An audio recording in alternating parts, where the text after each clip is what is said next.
Bismillahirrahmanirrahim. Assalamualaikum warahmatullahi wabarakatuh. Baiklah, perkenalkan nama saya Nurul Azizah, mahasiswi dari IAIN Manado, Fakultas Tarbiyah dan Ilmu Keguruan, Prodi Manajemen Pendidikan Islam. Tujuan pembuatan video ini untuk memenuhi tugas UTS mata kuliah Hadis dan Tafsir Manajemen Pendidikan oleh dosen pembina Ustazah Rahmawati Hunawa, MA. Untuk itu, saya akan membawakan materi yang berjudul Kepemimpinan dalam Perspektif Al-Quran dan Hadits. Baiklah, kita masuk kepada materinya, yaitu tentang kepemimpinan dalam perspektif Al-Quran dan Hadits. Kepemimpinan menjadi makhluk yang paling sempurna yang diciptakan oleh Allah Subhanahu wa Ta'ala, menjadikan manusia memiliki beban berat yang harus ditanggungnya di muka bumi. Tujuan Allah menciptakan manusia dengan kesempurnaannya tidak lain karena pada dasarnya manusia adalah seorang pemimpin. Seorang pemimpin yang biasa disebut sebagai Khalifatullah fil ard, wakil Allah Subhanahu wa Ta'ala di muka bumi. Sebagaimana firman Allah dalam Al-Quran surah Al-Baqarah ayat 30 yang berbunyi, wa idza qala rabbuka lil malaikati inni ja'ilun fil ardi khalifah. Dan ingatlah ketika Tuhanmu berfirman kepada para malaikat, aku hendak menjadikan khalifah di muka bumi.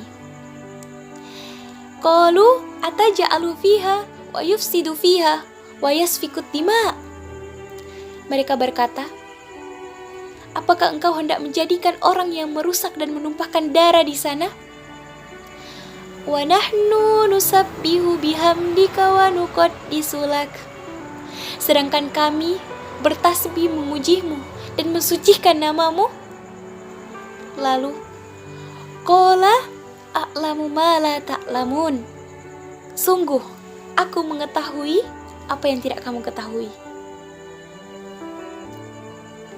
Ayat ini menjelaskan bahwa manusia adalah seorang pemimpin, Khalifatullah, yang memiliki jabatan ilahiyah atau pengganti Allah dalam mengurus alam ini. Kepemimpinan dalam perspektif Al-Quran telah ada sejak manusia diciptakan masih dalam perencanaan Allah Subhanahu wa Ta'ala. Nah, sehingga manusia diciptakan di muka bumi ini sejatinya adalah seorang pemimpin atau biasa disebut sebagai Khalifatullah fil ard, yaitu pemegang mandat Allah Subhanahu wa Ta'ala untuk mengemban amanah dan kepemimpinan langit di muka bumi. Sehingga salah satu tugas dan kewajiban utama seorang khalifah dalam perspektif Al-Quran adalah menegakkan supremasi hukum secara al-haq. Istilah-istilah kepemimpinan dalam Islam yang pertama adalah khalifah, yaitu wakil Allah dalam mengolah dan mengatur seluruh alam. Nah, kemudian imam, yaitu kepemimpinan dalam bidang keagamaan dan diikuti oleh jamaahnya, misalnya imam dalam sholat. Nah, kemudian wali, yaitu seorang yang beriman dan bertakwa tetapi dia bukan nabi. Kemudian ro'in, yaitu kepala keluarga, pemimpin keluarga dan mengolah keluarga, itu suami. Nah, kemudian Qawam adalah pelindung keluarga.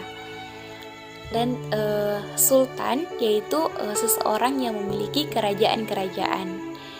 Kemudian malik adalah seorang penguasa atau raja. Kemudian yang terakhir adalah zaim, itu juga disebut sebagai pemimpin.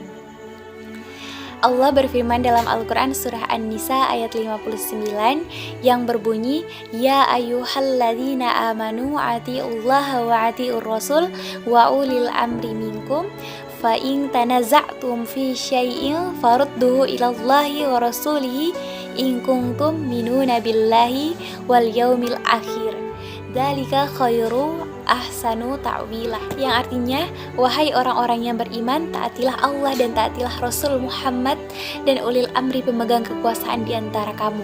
Kemudian jika kamu berbeda pendapat tentang sesuatu, maka kembalikanlah kepada Allah, Al-Quran dan Rasul sunnahnya. Jika kamu beriman kepada Allah dan hari kemudian, yang demikian itu lebih utama bagimu dan lebih baik akibatnya.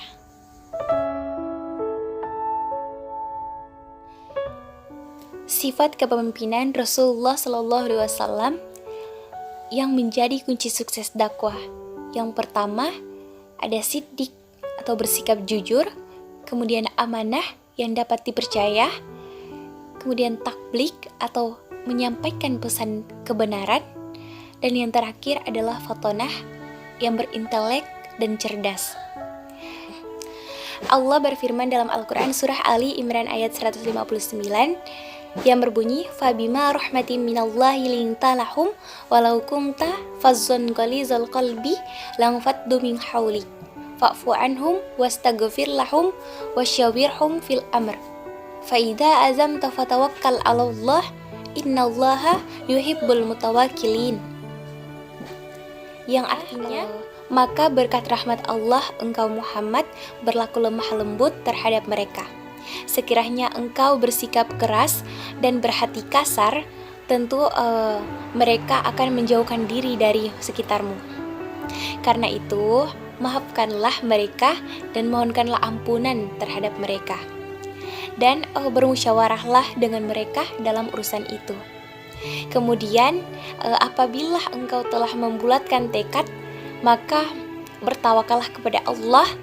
Sungguh Allah mencintai orang-orang yang bertawakal. Hadis kepemimpinan terdapat pada hadis riwayat Bukhari 4789 yang berbunyi, Ang abadillahi qalan Nabi sallallahu alaihi wasallam, dari Abdullah Nabi Muhammad sallallahu alaihi wasallam bersabda, kullukum ra'in wa kullukum mas'ul. Setiap kalian adalah pemimpin dan setiap pemimpin akan dimintai pertanggungjawabannya. Fa imamu ra'in wa huwa mas'ul. Seorang imam adalah pemimpin dan dia akan dimintai pertanggungjawabannya. War rajulu ra'in ala ahlihi wa huwa mas'ul. Seorang laki-laki adalah pemimpin atas keluarganya dan dia akan dimintai pertanggungjawabannya. Wal mar'atu ra'iyatu ala baiti zaujiha wa hiya mas'ulah. Seorang wanita adalah pemimpin atas rumah suaminya dan dia pun akan dimintai pertanggungjawabannya. Wal abdu ra'in ala mali sayyidihi wa huwa mas'ul. Seorang budak juga adalah pemimpin atas harta tuannya dan ia juga akan dimintai pertanggungjawabannya. Ala fakullukum ra'in wa kullukum mas'ul. Sungguh, setiap kalian adalah pemimpin dan setiap pemimpin akan dimintai pertanggungjawabannya.